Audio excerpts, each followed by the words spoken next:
លិចបាត់ដួងចិត្តចាំនៅរឿងបងនឹងពើ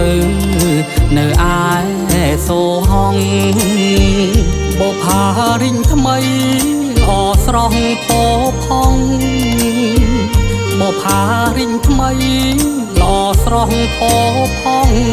ដួងចិត្តនៅគួចបងចងស្នេហ៍នឹងស្រីសង្ក្រាន្តសូឃ្លាំងយើងណាត់ជួបគ្នាសារភាពមើស្នេហារឿងរ៉ាវចាំងថ្មីបេះដូងបងញ័ររំភើបលាយភ័យបេះដូងបងញ័ររំភើបលាយភ័យ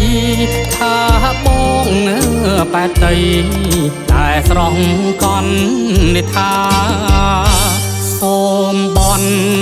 បារមីទឹកដីសូហងសូមជួយគុំក្រងបងនឹងជីវ៉ាឲ្យបានជួបគ្នាជាគូវាសនាឲ្យបានជួបគ្នាជាគូវាសនាបងសូមសន្យាថាស្មោះ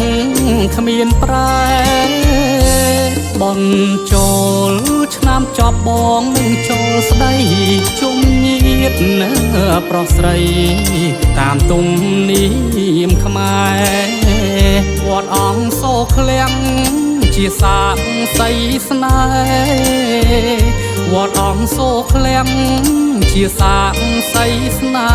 ហ៍បងសូមថ្នមថែលោកគ្រាសិនខ្សៃ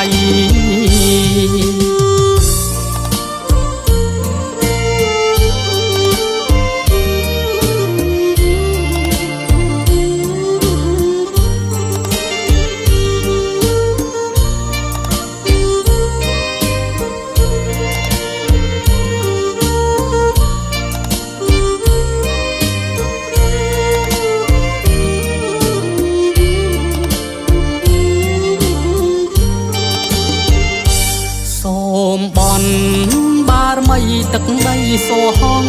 សូមជួយគុំក្រងបងនឹងជីវ៉ា